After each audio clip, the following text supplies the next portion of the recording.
We are now going to hear from some patients and even a medical professional who are going to testify to the fact that marijuana prohibition is not protecting them, it's not helping them live, and that we need to change the laws so that their quality of life can be increased significantly. So please give it up for our panelists for the Patients Against Prohibition.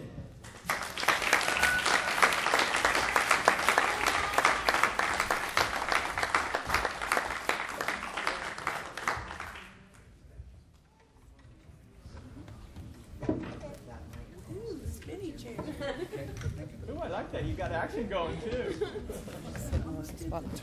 There you go.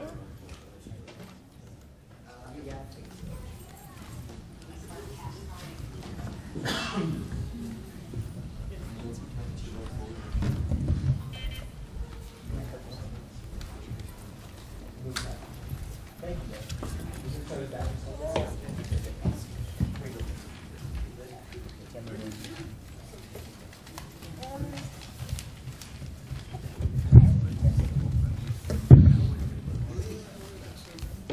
We just need to grab you another chair, that's all.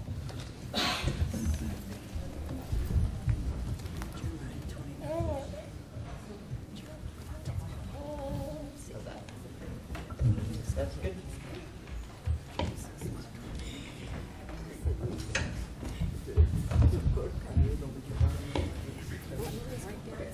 All right, you're good. Thank you, sir.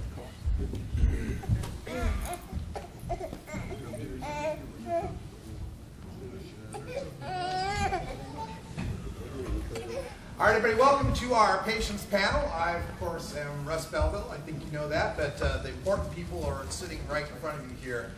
Yes, no one's given me a microphone. Should I use this one for now? Okay. Okay. Not that one. That one. That one. All right. Hi there. All right, as I said, my name is Russ Belville. I'll be your moderator for this panel, and the important people are the ones sitting here that are going to be testifying to the utility and need for medical cannabis use in the state of Texas and nationwide and worldwide.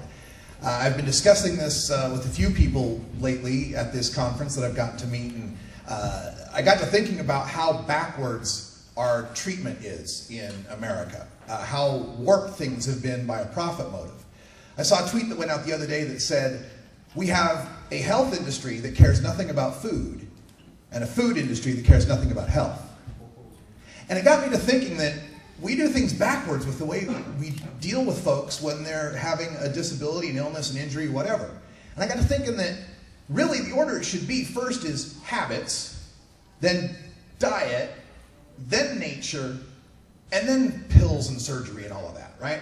First, your habits, stop smoking, stop drinking so much, get enough sleep, exercise a little, change your habits. Number two, well, in addition to that, we can change your diet. What are you eating? Oh, you're mainlining bacon? Well, no wonder you're having some problems, right?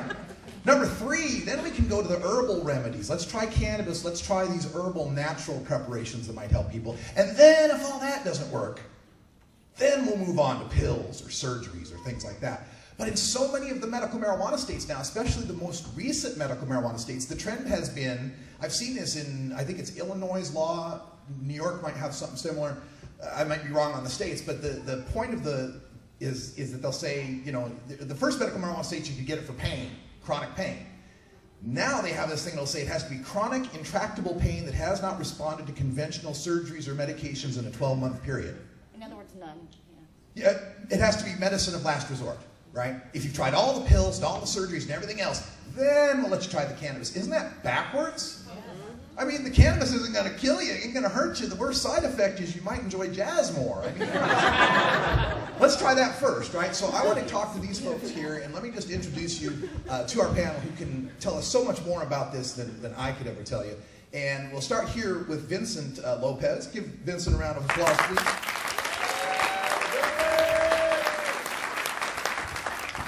Vincent's been working as an activist and a patient and put so much work into this. We're all, deeply indebted to the job that he's doing with DFWNORML and all of these groups that are working out here and the lobbying.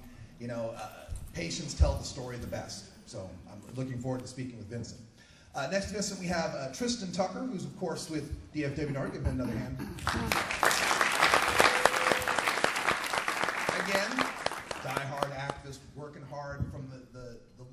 perspective on these things and trying to get these laws changed. Next, we have Tracy Ansley. Tracy Ansley is a medical professional. She's a nurse and a patient advocate, so we'll see things from the medical industry kind of side and the care side of things in this debate. Next, we have Nikina Talbert.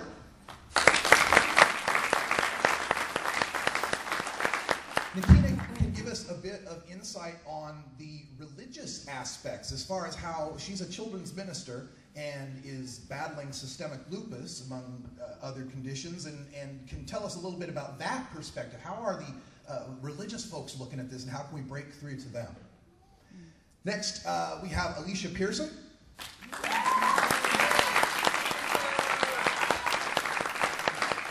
Alicia embodies a new phenomenon called medical refugees. People that have to move out of their state to go to a state where it's legal or medical marijuana just to be able to have some sort of quality of life. And you know how hard that choice must be to leave your family and your friends and everything you know behind just so you can be healthy. So we'll talk to her about that, as she's also been fighting Crohn's disease. So we'll talk about how it affects that as well. And finally, we have Cody Guy, if I got that right. Cody Guy is here. Cody is a survivor of brain cancer. Was it a glioblastoma? Is that something like that? Yeah, something that we've known since the 70s. Literally, University of Virginia study, look it up, 1974. We have known that THC fights glioblastoma. Brain cancer survivor, he'll tell us from his perspective.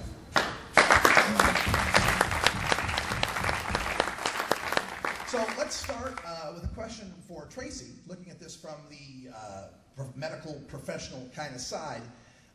You see patients all the time, I'm sure, with chronic pain, with wasting syndromes, all of these things that can be so easily relieved by using cannabis medically. So what is the best way, if there's someone out there who's watching this on tape or listening to this in the audience, what's the best way that they could start this conversation with their doctor or caretaker? Because I know they might be afraid that, you know, I don't want to bring this up with the doctor or get it on my records. What sort of concerns should they have, and how can they begin that conversation? Hopefully it'll be easier now with there's great documentaries like Weeds, and we have a lot of media coverage, even on the local news, you know, to start the conversation with your doctor. Now, it's kind of like talking to your representatives, your legislators, your Texas legislators. You have to tailor these conversations to your doctor. You know, and it's actually more like talking to anybody that's in your life, or, you know, someone you have a personal relationship with, because you should have a much better relationship with your doctor than you do your legislator. You need to, I mean, unless you're the neighbor or something, you know. But you, so you start out with, say your doctor is one of the types that's always in the know about the latest and greatest advances in medications and procedures. So you start it with, hey, I know that you really like to keep up to date with the latest and greatest medical procedures and advancements. You know, what do you think about all these documentaries on medical cannabis and all the news coverage? You know, don't start off with, hey, this is what I'm doing, right? It needs to be baby steps. You know, start off with, and now focus it, you know, tailor it to your, you know, yourself. Take one study or two studies with you that actually are about your condition that you would like to treat with medical cannabis. And then make sure that you're going on the scholarly searches. You know, go to PubMed, go to an accredited medical journal. Do not take them a print off from a cannabis website.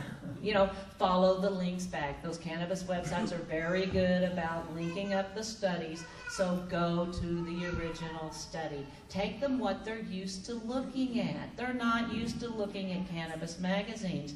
Look, there's it was an unscientific study, but it was a study where some people called about 127 different medical schools and asked, you know, how much of your curriculum covers the endocannabinoid system? 13.3%. responded that they had any word, reference, or whatsoever to the endocannabinoid system. So don't think your doctors are educated. Your doctor thinks they're educated. They went to school for 8 years. But they've been educated by marketing majors and communication majors that are drug reps. They have, they have been educated by our government. So they do not know. Again, 13.3%, folks, of medical schools even discuss the endocannabinoid system. And this study was done with people calling, saying that they were a medical student, were going to apply and wanted to, they were very much looking for the curriculum. Because otherwise they weren't giving answers. Why are you asking this? Why are you? And so they had to kind of, falsify why they were asking to get the information from the schools. And if you do disclose that you use cannabis to your doctor, and your doctor is writing what the Texas Medical Board considers a controlled substance, pain medications, hydrocodone, codeine, the oxys, morphine, all the, benzodiazepams, the Texas Board of Medical Examiners, that makes you a high-risk patient and a drug abuser in their eyes. So you do not want to disclose this until you fill them out over a couple visits, okay, to see where they stand. And a lot of times they're going to shut you down and say, I can't discuss the medical benefits of marijuana because I'll lose my license. I have some ammo for you. Let me get this. Okay, at the hearing for House Bill 594 last session, the executive director of the Texas Medical Board came in as a resource officer to testify. She was the last person to testify, so she testified after midnight. I think it was closer to 1 o'clock in the morning. She was there all day, all night with us. And she said that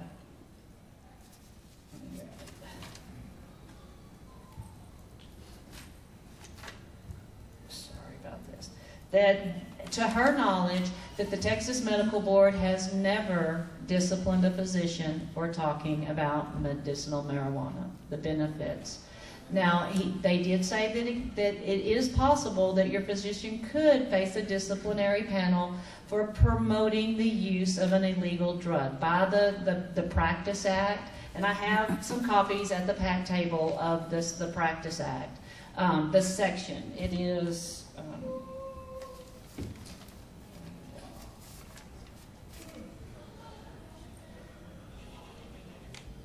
It is the Texas Medical Board Practice Act, section 164.053A1.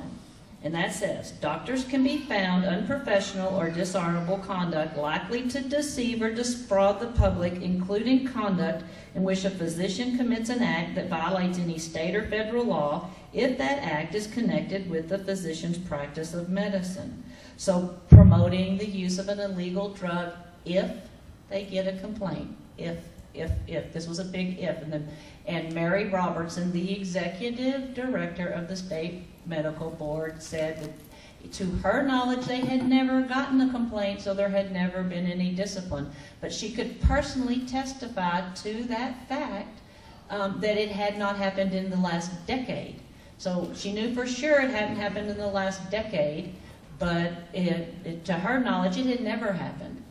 It is Texas Normal has this on their YouTube channel for you.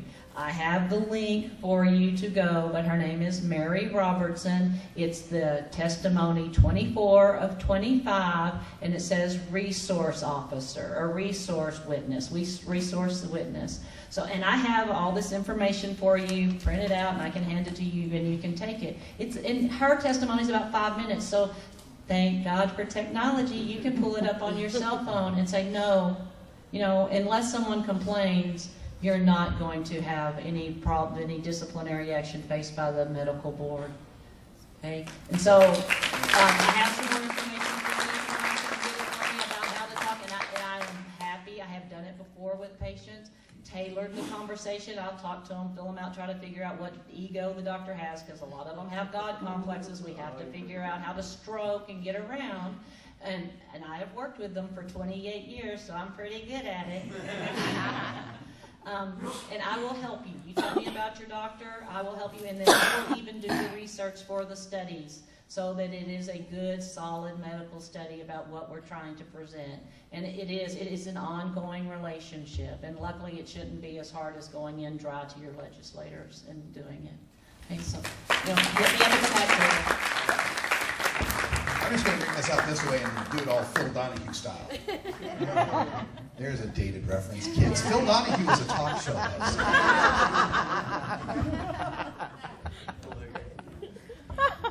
Husband of Marlo Thomas, anyone? All right, so thank you for that. And one thing I want to just reiterate what she said, just 2 syllables, PubMed. You just go to Google, just put in PubMed, all one word, P-U-B-M-E-D, and it'll find the site for you. And literally, if you type in, here's a keyword search you can use. Ready? C-A-N-N-I-B asterisk. And so that gets cannabis, cannabinoid, cannabidiol, anything that starts with cannab, C-A-N-N-I-B asterisk. You'll pull up 19,000 studies. Yes. 19,000. All right, so let me move on to Vincent, because, you know, I get to travel all over the country and see a lot of folks at a lot of chapters, and sometimes doing these events is like family reunion time, because you get to see all the same faces you've seen, known year after year. And I've seen Vincent at the last 2 or 3 times I've been here at Dallas, and I've just always been stunned that he's just so active in this movement, and, you know, facing such severe disability. And I ache thinking that cops would put you in a cage, man. That just breaks my heart to think that. What keeps you in Texas? How do you do what you do, and how does medical cannabis help you? Well, I would say my story starts out in 2008, 2009, and around that time frame, I was pretty much stuck in what we have come to know called as the cannabis closet. And it's a closet of fear, it's a closet of intimidation. And I found myself in that position in 2009. And in pondering about a condition I could no longer do anything about or had no cure for. And it was at that time that I had realized that I had an answer in my hands, an answer that I was living in secret with. And I had realized that the only way to overcome these fears and intimidations was for me to take that first step out of that cannabis closet. And today it made me realize that that is ultimately the first step to empowerment, is by coming out of that cannabis closet and facing those fears and facing that intimidation. And how I do it, I've been often asked that by many people. And all I can say is you do what you have to do. It's a matter of acceptance and self-awareness of your condition and where you are in that condition. But when you add the elements of empowerment to that, it makes us, as patients, a very strong force. And bringing the truth to the legislators, as, in my opinion, they asked for it. And if we have to visually show ourselves to show what suffering looks like, I'm more than happy to do it. And during this trial, I have met many patients of all different ages, all different ranges. And I can tell you all right now that nothing breaks my heart more than seeing these little children who are suffering from epilepsy, who are suffering from autism. And it does break my heart, because these children do not have the ability to express themselves to lawmakers like we can. They are unconsciously unaware of what is threatening them, of the condition that is threatening their lives. And because of that, it's very unfortunate that they don't have the voice to express themselves. So therefore, I feel the need for someone to take that stand and be that voice for them. And it comes down to my heart that any child suffering from a cancerous brain tumor like Cash Hyde, a child like Charlotte Figge suffering from epilepsy, is worth my life 10 times over, and I'm glad we'll gladly give it. Yes.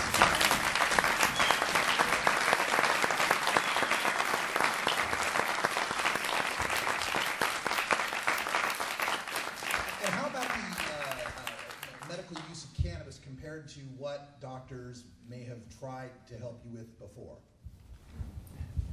Well, what I can say to that is that doctors can be wrong.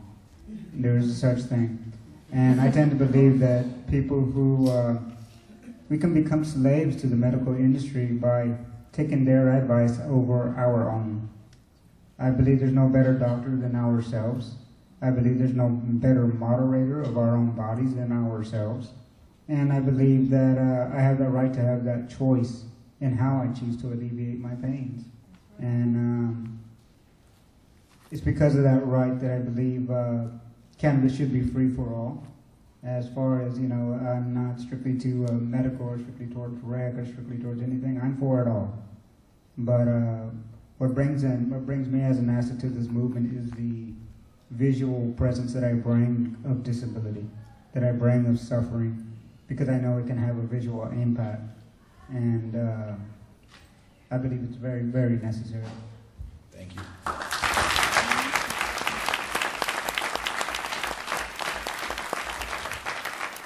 So now I want to move to Nikina, and we got to talk just a little bit outside, and I got to learn that she's a children's minister and a Christian, and it's always been a conundrum to me. I'm not a person of faith, but it's always been a conundrum to me because we often make this point about we're a Christian nation, we're a Christian nation. And I think, well, gee, then pot would be legal, our prisons would be mostly empty. So what doesn't quite match up, does it? So I want to talk to you and ask you about breaking through to the Christian community and your experience in trying to explain this to them and your own medical use for this and how that must have been a stigma you had to overcome. Thank you. It's really funny to hear. I am also a normal virgin. This is my first time out of the closet.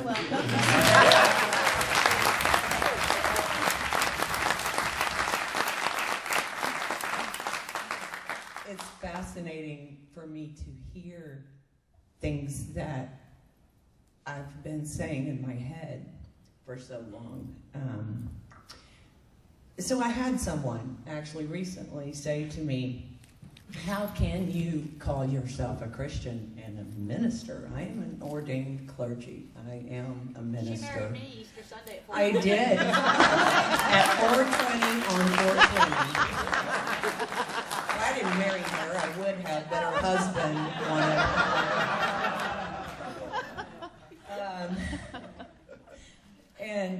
And they said this to me, and I said, then I have to ask you how, as a Christian, you cannot believe in the legalization of marijuana, and I will tell you why.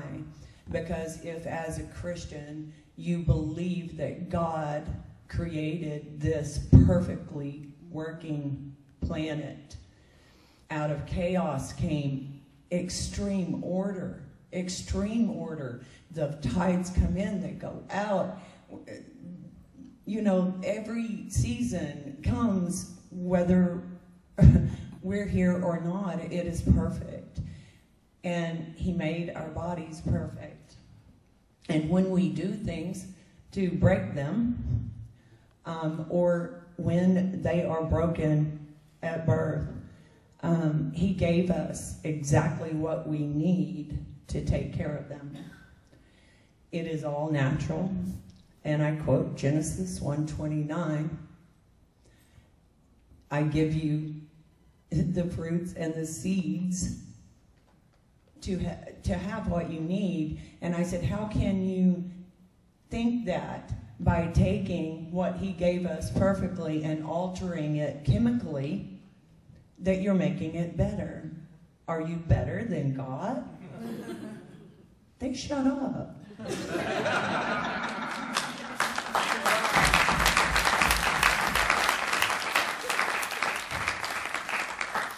I did stay in the closet for a long time. As was mentioned, I do have systemic lupus, fibromyalgia, chronic fatigue syndrome, which a lot of people laugh at because I'm never not moving. I have IBS. I have epilepsy. At one point, I was on 27 different medications. Most of them were to counteract what the other medications were doing to me. I missed the first 5 years of my son's life because I simply was not present. I was bedridden because they told me Oh, you'll be bedridden. Okay. I know now that the reason I was bedridden was because they were chemically killing me. That there was a way for me to have a very natural, God-given cure or treatment for what ails me. I am now on 0 chemical medicine. And I do believe that is the grace of God. I do believe it was brought to me by a higher creator that wanted me to know, why are you fighting a war that I have already fought for you? It is won. And when I started using medical cannabis for medical reasons, I was suddenly there for my son again. I was able to play with him again, and we could do things that we couldn't do before. He said to me one time, "Mommy, I'm so happy you started smoking," because he thought I was smoking cigarette, "because it's made you better." And I said, "Oh dear, I think we need to have a conversation." And we did. And he is educated and an activist in Normal as well. He's also 34 years old now, so he's not 5 anymore.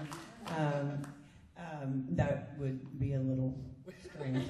But He still calls you mommy. he does still call me mommy. And he is still my baby. And always will be. But what it did for me is it got me out of bed and let me live again. I didn't become an ordained minister until after I had started using medical cannabis. Obviously, I'm saying this in a state where that's not legal. So I was in the closet for a long time because of that, but also because I knew that people would not bring their children to my ministry. I minister to homeless and impoverished children. These are children that if I didn't feed them on Saturday morning and give them a lunch to take home with them, would not eat that day, except maybe once. Maybe once. Usually it's a 1 meal a day thing. It is what I have to do. I realize that I can't not do it. I was doing them more of an injustice by not speaking out than I was by being quiet so they would bring their children to me. I think that I can save more children by being loud and proud as I am of being a Christian. If I am truly, truly a Christian, I want what is best for everyone. And that's everyone. Whether you believe, you don't believe, you smoke, you don't smoke, it's recreational, it's medical, I don't care. We are all God's children. By the way, my son is an atheist, so it makes for some great conversation. So that is how I went from being not present to present, which opened my mind to realize that this isn't an accident. Thank you so much. Our next question is for Alicia, and Alicia embodies, like I said, that phenomenon of medical refugees. There's actually a group that got started off of a joke I made one time on the air. I said that, you know, all these people moving from these states, it's like they're on the Undergreen Railroad. And I'm the Harriet Dabman, I guess. But I helped about 11 or 12 different friends of mine move from various states like Alabama and a few others, Missouri, Ohio, Pennsylvania. helped them all, you know, gave them a place to crash or whatever when they were trying to get set up or whatever. And it got to be like, wow, this is a phenomenon. This is actually, and now you start seeing news reports on this. People talk about, because it's the CBD oil for the kids, and now they've got the, you know, the family-friendly leader they can use on the evening news. But Alicia is one of those people who fled to Colorado so she could get some treatment for her Crohn's disease. Now, I was telling her that I have a friend, a very good friend of mine named Greg DeHote in England. He's Cannabis Cure UK on the social media. And he is a Crohn's patient. And when he came to the United States to visit for 4 months. And when he showed up, he was this skinny, pimply, oily guy. And it's like, he's a nice fellow. But I'm like, boy, they sure don't get any sun in England today. Oh gosh. He was just like, wow. And you could visibly tell that there was some disability going on there. He spent a month in California, Oregon, Washington, and Colorado, a month in each state. And he made his way back through. And when he hit Portland 4 months later, he had gained 35 pounds, his skin was clear, he was glowing, he was healthy. I mean, that was the first time I'd really ever seen that long-term kind of effect of medical marijuana. So I wanted to ask you, how difficult it must have been to make that decision to move, and how has cannabis, again, changed your life? Cannabis has completely changed my life for the better. My story is a lot like Nikki's. I have several invisible illnesses, Crohn's disease being one of them, rheumatoid arthritis is another. I have tried every drug out there. Nothing works for me. Cannabis is the only thing that works for me. I have suffered with it for over 13 years. Sorry, I'm just going to be reading notes because I'm a little nervous. During these years, I have endured serious life-threatening issues. I have lived up to 3 to 4 months in the hospital with missing important holidays with my family, with my daughter, my husband. Taking numerous toxic drugs, such as chemo, immunosuppressants, high doses of prednisone, and numerous other drugs like Oxycontin. I refused that, but that's what they wanted to give me. I'm like, I can't take cannabis, but you'll give me Oxycontin, you know? And a lot of people don't realize that Crohn's can actually be deadly. We can die of malabsorption issues or from side effects from the very dangerous drugs that they give us, such as the awful side effects of chemo drugs are debilitating as well. Neuropathy and drug-induced MS were a side effect I had of Cimzia, which is another chemo drug, which also almost left me permanently disabled, permanently in a wheelchair. And I had no idea that Crohn's could do that to you. I've had numerous surgeries, numerous blood transfusions. Okay, let me get to where I was. Okay, so what made me finally say, okay, that's it, was November 2013. I had had enough. I was just sick. Nothing the doctors were doing, they couldn't help me. So I went to UT Southwestern, saw a whole team of doctors, and they all just said, we can't do anything else for you. The only thing we can do is do a life-altering surgery where we remove your, yes, Crohn's is not pretty. It's not a pretty subject to talk about, but remove all of your intestines, remove your colon, and if anybody has ever known anybody like that, it's not a fun way to live for the rest of your life. So I said, hell no. So I found a friend of mine who is treating her son with cannabis oil in Colorado. She fled there to treat him. And I go visit her for a couple months, and starting January 1st was my first dose of cannabis oil. It was THC. And the very next day, I woke up not throwing up, and almost every morning I throw up.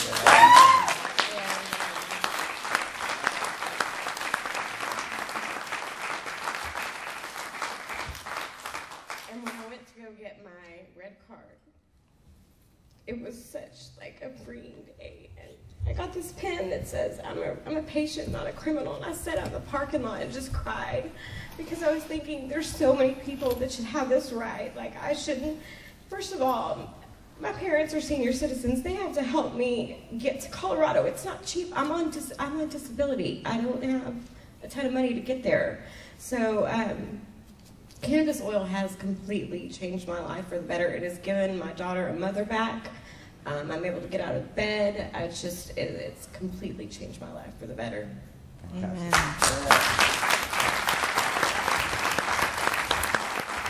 Nobody should have to suffer because they live in the wrong zip code. That's just simple to me. I don't understand how we treat people this way. And you know how as you grew up and you got more educated, you started to learn about our history as Americans, and you started like, we did what to black people? Oh my God. We did what to the Indians? Oh my, oh, whoa. We did what to gay people? Oh my, we did what to women? Oh geez. And now I think our succeeding generations, our kids and their grandkids, are going to look back and go, you did what to sick people?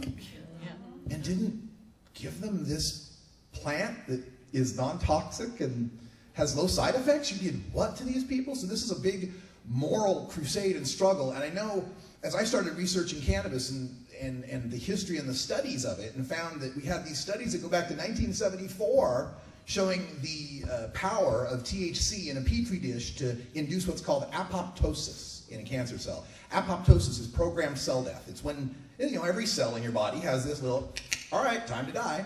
Well, that's what it tells cancer cells to do, time to die, and is able to directly affect those cancer cells without affecting the surrounding tissues around it. Cannabis just goes, oh, healthy tissue? Cool. Oh, cancer, you're out of here. So I want to go to Cody here and ask about this, because of course Cody was a survivor of brain cancer, and this is one of the cancers where we have the most information on it in PubMed and all of these things. How did that make you angry? Are you angry about this? And how, again, like the other patients, has cannabis changed your life? Well, I want to go ahead and touch up on a couple of things, actually. The spiritual side of it and the medical side of it real quick, along with you. Please. Actually, see, I have a weak left hand, so I'm kind of like trying to prop this thing up. Oh, it's 420, ladies and gentlemen.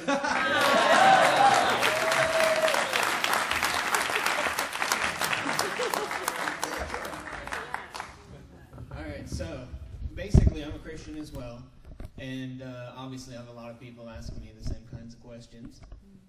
And so it just kind of came on my heart about Jesus with the man with the withered hand. I don't know if anybody knows the story, but I'll just read out the tail end of it. He, speaking to Jesus, went on from there and entered the synagogue, which is the temple or church for the Jews. And a man was there with a withered hand, and they asked him, is it lawful to heal on the Sabbath? So they might accuse him. He said to them, which one of you has a sheep, if it falls into a pit on the Sabbath, would not immediately take hold of it and lift it out? How much more valuable is a man than a sheep? And so, like, to me, basically, you know, whether you're Christian or not, and James even talks about, you know, if you have the goods of this world and you're telling somebody, go, be warm, be fed, you know, but you don't give them the things that are necessary, then what good is that? And so if I'm telling people to go, you know, have medicine, basically I'm saying go get radiated, get chemo, get butchered. And that's not right. So we need to be able to provide for them what is necessary. And to touch on the medical stuff, basically, you know, she mentioned the ECS, so we have an endogenous cannabinoid system. Just like we have endorphins, it's endogenous morphine, we have endogenous cannabinoids. And so the main one is called anandamide. Anandamide is Sanskrit for bliss, and it was found in 1964 out of, Israel? So basically, what I came across is a federal patent here. Actually, let me just read something real quick. Sorry, I got all this stuff I wanted to share with y'all. This is actually from Benjamin Rush. Benjamin Rush was one of the signers of the Constitution. He said, unless we put medical freedom into the Constitution, a time will come when medicine will organize into an undercover dictatorship to restrict the art of healing and deny equal privileges to others. The Constitution of this republic should make a special privilege for medical freedoms. So that just says it right there. I mean, it's going to organize into an undercover dictatorship that restricts the art of healing and equal privileges. So that's just a good quote to have if you want to be able to find that. So basically, I ended up coming across the antioxidant patent. If you want to get online, you can look up the patent. Just Google it. Just cannabinoids or cannabis patents. And there's several of them out there. The main one that came out first, let me hold this right here. Yeah, if you could do that, that'd be awesome. The first one that came out, get rid of all this stuff. I don't know what my other one is, so here we go, there we go. Okay, So the first patent that came out was the antioxidant patent. On that patent, I'm just going to read out all the stuff. Antioxidant, oxidation-associated diseases, ischemic insults, which is tissue damage, age-related diseases. I mean, that word is literally used in the patent, age-related diseases. So if you're going to use cannabinoids, then you can use them for age-related diseases, which falls into so many different categories. Inflammatory, autoimmune, neuroprotectant, strokes, trauma, neurodegenerative diseases such as Alzheimer's, Parkinson's, HIV-associated dementia. It's a free radical scavenger. Every time you eat, Dr. Wheel, I don't know if you know who he is, he says to eat blueberries with every meal because we're having so many free radicals exposed to our body. And so in the same way, cannabis is a free radical scavenger. At least CBD is. Tissue hypoxia, I can't remember what that is. Hypoxia? Nurse. Yeah, hypoxia. Doctor. Tissue hypoxia? What would that be? Lack of oxygen. Okay, yeah, awesome. Okay, yeah, so any kind of restriction, I killed in a suppose? car wreck, I'm kind of spaced out. So any kind of blood restriction issues, which would have to do with diabetic patients and also strokes. It also helps reduce the effects of chemo, other toxins, radiation. It also helps in heart disease, cardiovascular disease, and neurovascular disease. That's just in one patent. The second patent actually says it's called phytocannabinoids in the treatment of cancer. Now, phyto means plant-based. So phytocannabinoids is plant-based cannabinoids, non-synthetic cannabinoids that can only be derived from the plant. And it's interesting because on the very first page of the patent, it actually has a step-by-step guide of how they're actually doing this. So this is a patent, phytocannabinoids in the treatment of cancer. Grow the plants, harvest the plants, dry, remove stems, mill, decarboxylate, liquid CO2. Now, all that's different stuff. But basically, it's telling you to grow the plant, harvest the plant, dry the plant, mill the plant, and then you're going to want to extract the cannabinoids from the plant. You can go to Rick Simpson, Google that. Hemp oil, you know, everybody's pretty much starting to get aware of that using, what is that, Everclear, stuff like that. So anyway, the cancers that can be treated with these phytocannabinoids in this botanical drug substance is cancers, oh, and prophylactic. So if breast cancer, colon cancer, things like that run in your family, you want to do this. And I don't know if any of us have talked about the acidic cannabinoids. For rheumatoid arthritis, anything like that, you want to get acidic cannabinoids so you can juice. You can take up to 6 times or 60 times more acidic cannabinoids than you can standard cannabinoids. And if you want to just Google that, acidic cannabinoids to regular cannabinoids. Okay, here's the cancers. Cancer of the prostate, breast, skin, glioma, brain cancer, colon cancer, lung cancer, bone cancer, lymph metastasis, and these can be used in a combination with other cancer treatments. So they've done these studies. They've said that the 1:1 ratio, just like with seizure treatments of CBD to THC, same percentage, so 6% of each, or whatever number you want to do, that type of percentage is what they use to best cure these cancers. So it looks like the 1:1 percentage is good for the seizures, good for the cancers, good for everything. Look into juicing cannabinoids. For sure, Dr. William Courtney, he says that this is a dietary essential. This system that's already in our bodies, created by God. This isn't a fluke. I mean, nothing else in nature has cannabinoids that can supplement into our body. So all we're doing is we're supplementing a system that's already in existence in our body. And this system regulates every other system in the body. So we wonder, why is it so medicinally applicable? Why does it go to so many different regions of the body? It's because the body naturally produces anandamide, that compound that works in the body and attaches to receptors. And cannabis basically just mimics that compound and also attaches to those receptors. So if you're trying to kill cancer, actually, yeah, that's the most amazing thing. Okay, chemotherapeutic agents right now that are out there are all about creating ceramide on the inside of a cell. Ceramide is a cytotoxin that goes in and kills the mitochondria, which is the powerhouse. I'm saying all this, I know most people aren't catching on it, but you write it down, you come back, watch the video, you can catch up. So cannabinoids, what they do is they attach to the CB1 receptor and they create ceramide, the exact same compound. Now, what makes anandamide flood into these tumor cells is the immune system and the endocannabinoid system run hand in hand. And so whenever the immune system detects DNA that's gone awry or these free radical scavengers, it makes anandamide and sends it to those tumors. The problem is anandamide is involved in all of our functions in our body. So as we're eating all this stuff, taking all these medicines, being exposed to the sun, being exposed to all these toxins, stuff we're breathing into our body, all those things are taking the endocannabinoid system's time and energy out so that it cannot accurately kill cancer cells. And what happens is, we build cancer cells all day long. Everybody's got cancer. It's just a matter of whether or not it starts into a tumor. And that's what happens, is the endocannabinoid cannot keep up with the different types of cancers that form in our body. And so we develop tumors, and that's why cancer is increasing. But William Courtney says it's a dietary essential. I would totally agree with him. The acidic cannabinoids do not get anybody high or anything like that. There's no psychoactive deal with that. And let's see, I guess, yeah, that's pretty much. Oh, if you look at the top 10 diseases or the top 20 diseases around the world, every one of them can either be treated or cured by cannabinoids. So just remember, if you talk to somebody, it's a system, it's naturally there. There's no reason to go in and argue about anything, it's there. And it's used for every single function. It regulates all the other systems, digestive system, everything. So I just want to throw this all out there. And I have a copy of the phytocannabinoid patents up there right next to the little, what is that, stormtrooper helmet? And you can grab these. Oh, last thing, okay, big time, in the state of Texas.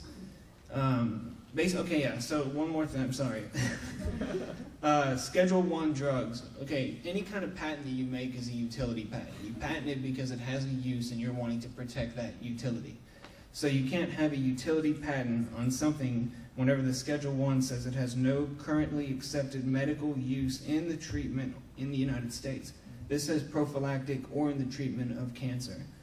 It says, yeah, because it's not safely been used under medical supervision. Well, this patent has searches from Spain, from Japan, from all over the places that have established studies. Like he said, you get nearly 20,000 studies on PubMed, National Institute of Health. And so also, though, is with all of this stuff that you're armed with, I want to read, a lawyer here in Texas gave me this, that this is a Texas Penal Code, you can Google this, Texas Penal Code 9.22, conduct is justified, breaking the law is justified, if the actor reasonably believes the conduct is immediately necessary to avoid imminent harm. There's been a precedent on this, I think it was in Austin, for an AIDS patient that was smoking, caught with a joint. Amarillo. Oh, okay, Amarillo, Amarillo. all right. So how much more whenever you have the Controlled Substances Act saying it has no medical supervision, no utility, you whip this out, you show the utility, no judge is going to sit there and go against this stuff. So I think also if we focus on this cancer issue and the cancer cure issue, all the PTSD, all the diabetes, all of that will be found out. But if we're just going after these little issues, people think we're crazy. As soon as you start talking about the cure for cancer, they're still going to think you're crazy, but at least you can show them just one patent source. We don't have patents on diabetes for cannabis, but we do on cancer. So use that source. And if you get busted, conduct is justified, 9.22 Texas Penal Code. All right.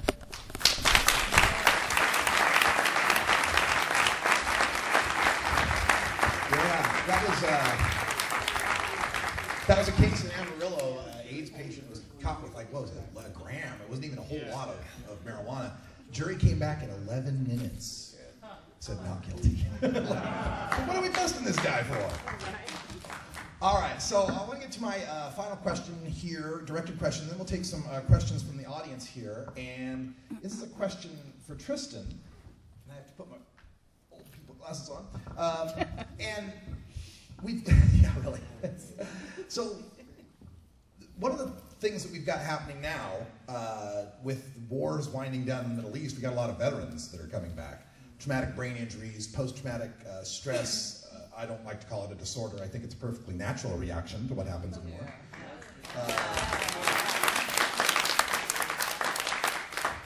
And, you know, there's so much that's intertwined with the Veterans Administration, and we've seen how that's been a kind of a scandal on getting veterans their care. So as far as medical cannabis goes in Texas and helping our Texas veterans, what kind of direction would you like to see that go?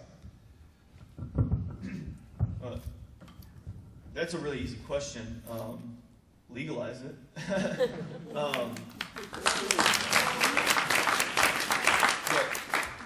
The issue here is much more than veterans wanting to use cannabis, or any of you guys wanting to use cannabis. But specifically talking with veterans, the issues that our troops are coming home with, they're not a new issue. This isn't a Republican issue or a Democrat issue. This is a systemic issue. It's an American issue. Our veterans, this didn't start with Vietnam. This didn't start with Korea. This didn't start with Desert Storm or Iraq. This started in the Revolutionary War. We promised the Minutemen to come out of their barns, to come off of their fields, and we would pay them after the war. Well, after the war, our veterans decided that, hey, where's my damn money? You know, we served in this war, we won this country, you should pay us now because we're contracted for it. So, does anybody here know what happened? Anybody in this audience?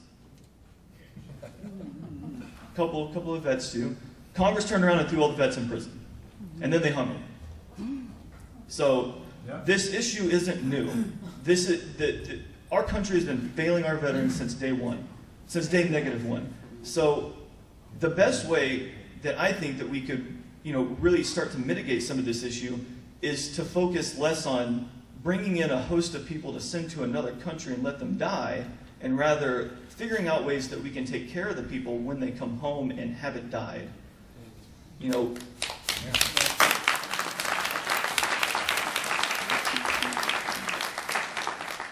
I can't remember who it was that said it. It was a general a while back, I believe, but he said that the true strength of a nation doesn't lie with how it fights its wars, it lies with how it treats its men when they come home.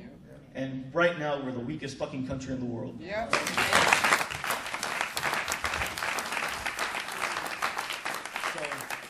So Texas, what we're seeing in Texas right now, and I might have mentioned this morning, is that our combat veterans are coming home, 33% of combat veterans are coming home diagnosed with post-traumatic stress. An additional 33% are coming home with symptoms of post-traumatic stress that are expected to manifest into a full diagnosis within a year. That's 66% of all troops deployed. 66%. That's an overwhelming majority coming home with PTSD. And we're doing nothing. We're treating these guys with Ativan, Zoloft, Paxil, oxycodone, and Ambien. Tracy, can you tell me what that combination does to somebody if you take it all together? Yeah, it crosses the blood-brain barrier, and eventually you'll just die in your sleep. So it's the exact same thing that we've been seeing with our veterans. Rather than take care of them, we medicate them until they die, so that we don't have to take care of them. Exactly, CPS does the same thing. How many of you, on the topic of CPS, how many of you guys saw the article that was circulating about the Texas girl who was taken from her parents and then found dead 3 months later? Right. She was beaten to death by her foster parents, but her parents were too bad because they were smoking pot. That's unacceptable. But parents are not foster parents. Yeah, but so our veterans, like I said, 33% are coming home with PTSD. Additional 33% are expected to be diagnosed with it. Of those people coming home, we're seeing suicide rates, one veteran taking his life every 88 minutes, 22 to 23 veterans per day. You do the math, it ends up coming out to about 3,000 or more per year. So as it stands, myself, Dean, Rick, we're part of a dying breed. We're going freaking extinct. If we continue with this trend, we're not gonna be here. Iraq and Afghanistan veterans will not exist after 10 years. If we continue with this trend. People my age will not be here in 10 years if we continue with this statistic, period. What we're seeing in states like Colorado and Washington, Oregon, California, is that the suicide rates are starting to drop as these medical marijuana programs allow new disorders like TBI and PTSD to be covered. So while Texas sits at 22 to 23 per day, California is sitting at 17. It's not because they have less veterans, it's because they have less suicide. So, ideally, Our veterans and I think in Texas, our veterans and our women are going to win the drug war. And I think that by getting y'all out and by getting our faces in front of these people, in front of our representatives, it's hard to say no to somebody who comes in who was taking 14 pills a day, twice a day. You know, it's hard to say no to Melanie and her daughter. You know, get out there, guys. We need you. We need women. We need veterans. We need you guys talking, because the Veterans Affairs is not going to get better. The VA is not going to get better. We have buildings in Kentucky, buildings in New Jersey that are literally caving. Floors are falling out of these buildings because of the weight of paperwork. So if we continue to wait for the government to take care of our veterans, there's not going to be any left to take care of. It's up to us. It's up to us to take care of this country. Because without us, nobody else is going to do it. And the way that I see it, there are two kinds of people in the world. There are talkers and then there are doers. And all the freaking doers are sitting in this room.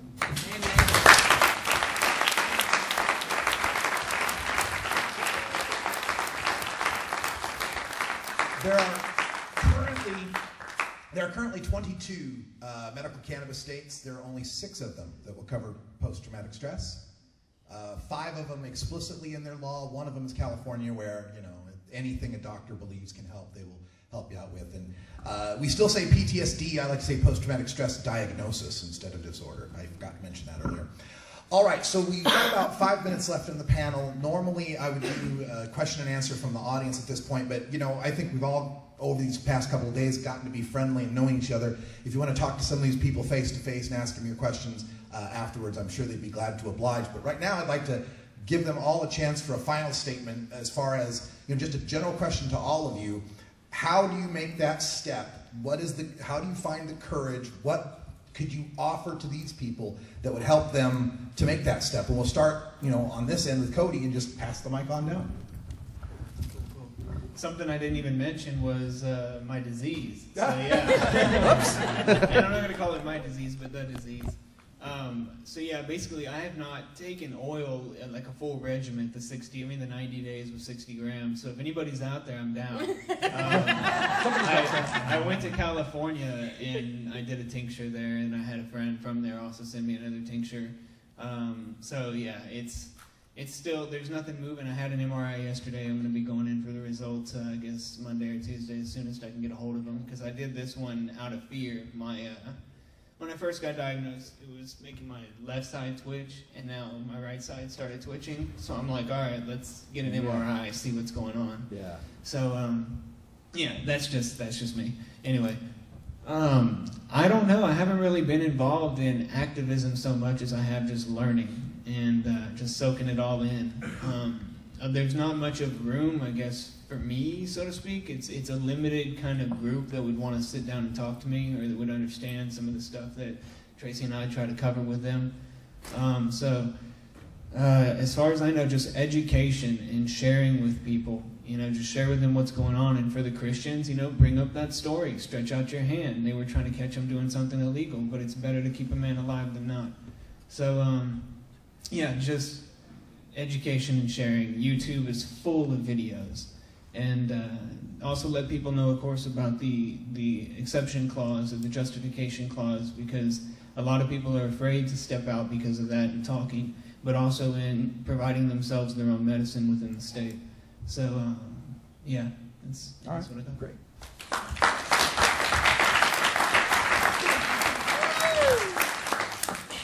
For me, I came out of the cannabis closet 2 years ago when my daughter was 16. I was always terrified. I heard all those horrible stories about CPS coming to take your kids away.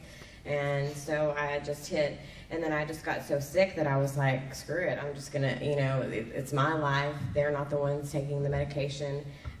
I'm also a Christian. My pastor completely supports me. Every time I go to a normal meeting, he wants to know what all I learned. He wants to actually come to a meeting. He is excited because he doesn't have to come and see me in the hospital anymore. He's seen, in fact, I didn't tell y'all, the cannabis oil, I've had so many people ask me if I'm pregnant, and I'm like, no, it's called health. I'm getting my health back. That's what cannabis oil does.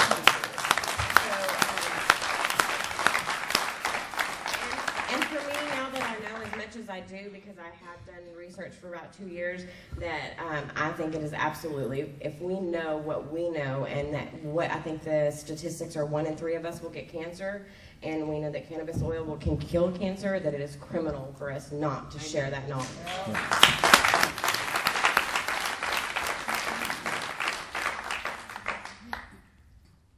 I think for me, it would be, and again, I've been the quiet activist. I support and have supported Tracy for a long time, and will continue to do so, and people like her. But for me now, I think I have to go to what was mentioned about foster care. I work very closely with CPS because I work very closely with homeless and impoverished children, and often abuse is part of that equation. And I mean real abuse, like hit you abuse, not my parents smoked pot abuse, because we know that that's not.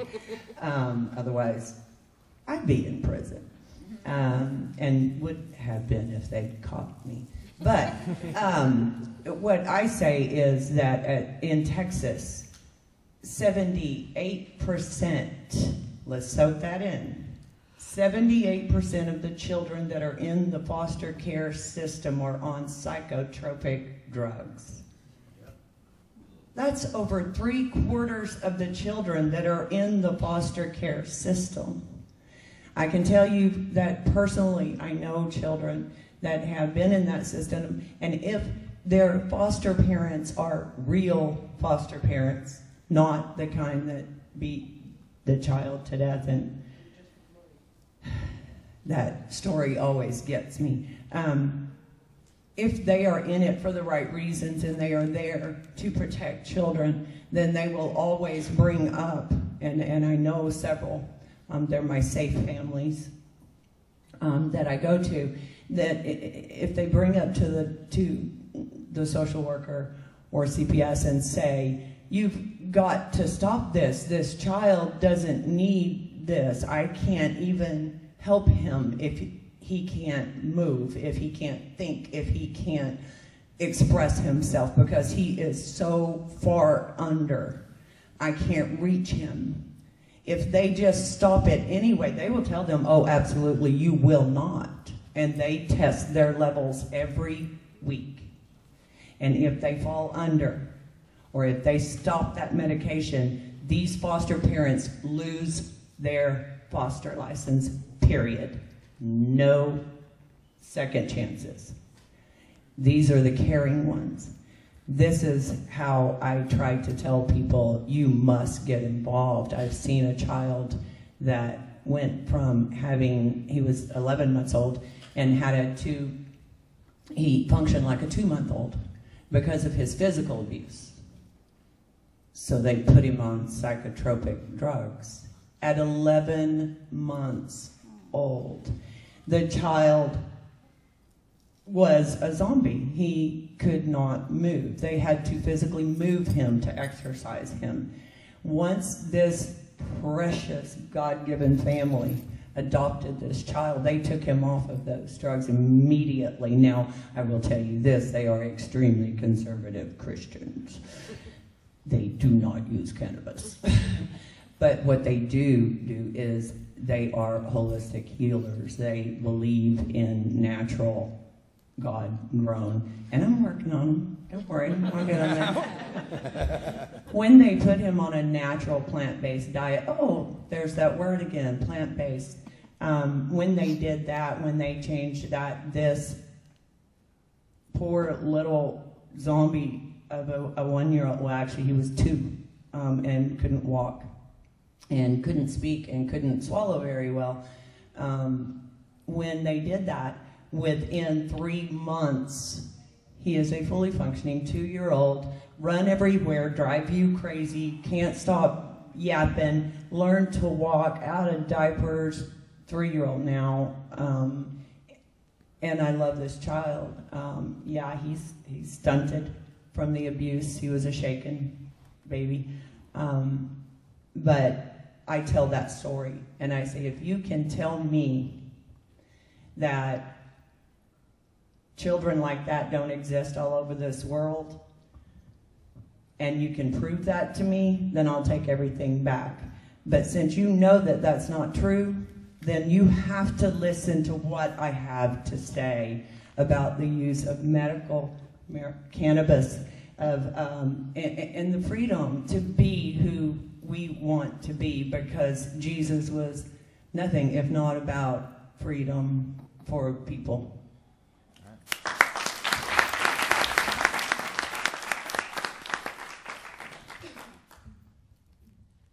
I need to collect my thoughts for a second. I'm going to pass it on to Tristan, okay? What was the question again? It was just 420 Russ. Final words of encouragement. How can people get involved? Why do they need to make this, public to everyone? All right, so I'm going to tell you guys a story. 10 years ago this year, I enlisted. Went on my first ship deployment in 06, and that's when I really got messed up. That's when I messed my knees up, my hips, my back. Got my first concussion. Left the Navy about 3 years ago. 3.5, 4 years ago, and I met a guy who's still my best friend today, and he once told me how he got introduced to marijuana. And we were stationed out in Virginia Beach, and he was sitting on the beach one day after he had just got out. He got out about a year before I did, and summers are beautiful in Virginia, by the way. They're about 85 degrees every day. The water's gorgeous, and he said he was sitting in he dug a little hole in the sand and was sitting there and was drinking a beer. And, most of us veterans, we never tried any drugs or anything before we went into the military or during, for fear of our careers and loss of our families and everything. And he said he stuck his hands down in the sand and he felt something. He felt plastic in his hand. So he pulled it up and there was a 1/4 ounce of weed and a pipe and a lighter. Just sitting. So we're talking about God up here, and I think that, if anything, that's divine inspiration. That's a true story. Now, I had smoked before I met this guy, and in fact, my first joint was with my uncle, I think I was 16 or 17, getting ready to leave to the Navy, and my uncle was dying of brain cancer, and I went down and I sat with him at, my grandparents lived on the lake out in East Texas, and I sat down there on the boat dock with him, and I asked him, I was like, does it hurt? And he told me, not when I'm smoking. And at the time, a 16 or 17-year-old kid, you don't really think much about that. It's cool. Maybe his mind's just somewhere else. Maybe he's thinking about something. The guy's dying. I'm not going to think too much into it. I didn't get high off that joint. Nobody really gets high the first time. So I never really thought about it. I didn't smoke weed when I was in the Navy. It didn't cross my mind. I probably wouldn't have associated with most of you guys. I wouldn't have associated with myself while I was in the military. And when I got out, I met my best friend, and he has epilepsy and Tourette syndrome, and seeing how much it helped him, and with all the crap I was going through when I first got out of the Navy, I was like, well, maybe it'll help me a little bit. And I read neurology books, and officially came out of the Keith box in August 2010, and have been involved with veterans advocacy ever since. And,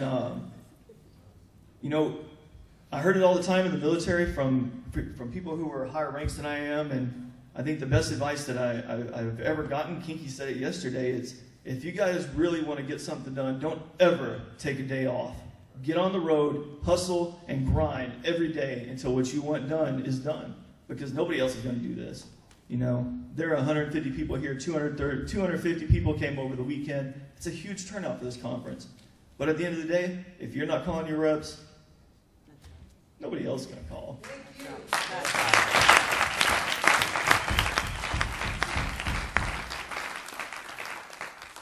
going to explain why I've been a little spacey up here this morning.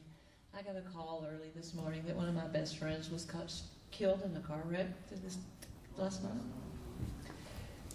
He was 82 years young. Had I not shared with him about cannabis and my cannabis activism, I wouldn't have had him last year, and I wouldn't have had him this part of this year. He found out he had cancer. He had a very aggressive form of intestinal cancer. But because I had been talking to him, He told his doctors, I want to wait 3 months before you do surgery on me. And he went and got cannabis oil. He didn't even tell me that he was going to do it till after he did. Didn't ask me how, where, nothing, he did it all by himself. And so then after 3 months of cannabis oil, he went back and he had his surgery. And the tumor was dead. They told him, we don't know what you did in this 3 months. We don't know why your tumor died. And he told them, cannabis oil. Well, he's a father-in-law to my friend. And I was just able to talk to him. I volunteered with the Elks Lodge for over 5 years before I told them about I would disappear during the legislative session, say I'm going up to Austin to, talk to legislators about the raw milk bill. I'm going to talk about the cottage baking bills.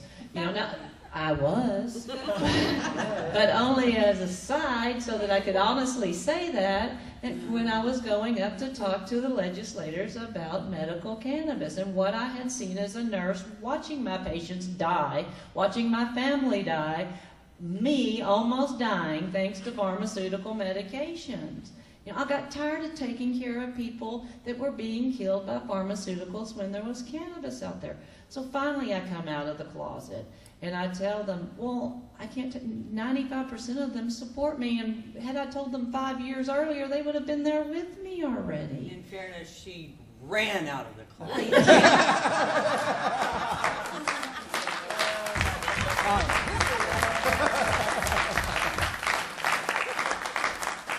I volunteer for a faith-based ministry, actually it's a Methodist church in downtown Dallas, feeding the homeless. My mom, who's been completely against my activism for the first several years, the very first thing she does when she introduces me to these Methodist ministers is says, oh, this is my daughter, the cannabis activist. And I'm like, that wasn't exactly where I wanted to start with this. That wasn't the very first conversation I wanted to have while I was cooking food early in the morning, getting ready to minister to the homeless, but that's what I got. Thanks, Mama. And they all told me how they thought that recreational marijuana should be legal also, and I'm like, okay, let me get my tongue back out of my stomach now. Start the conversation. You're gonna be surprised. It's all I can, that is my best advice. Start the conversation with the people around you. Quit hiding it. They're hiding it from you too.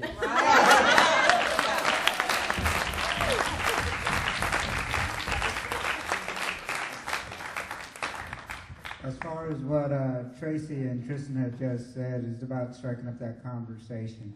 And our impact is not going to be made unless we are talking to these reps firsthand, one-on-one, in person, in public hearing settings at the Capitol.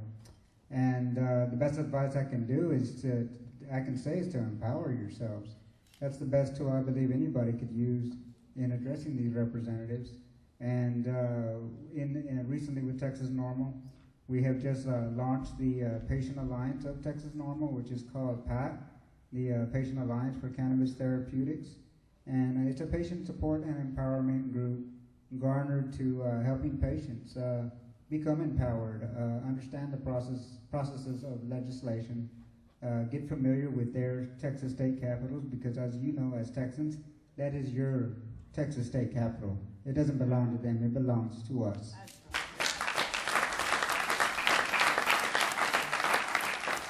And in understanding that fight, I'm willing to take it to the very end and help empower these patients, to help guide them, because what we are fighting for here is freedom.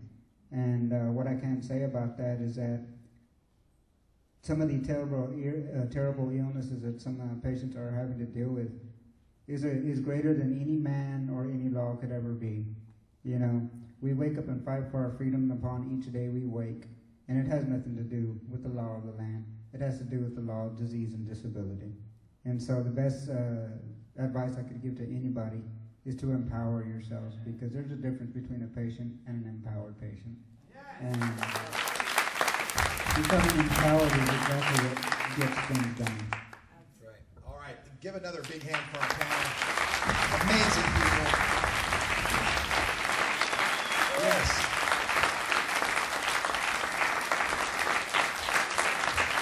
I'm honored to have been a part of this. Thanks for having me out here to do this.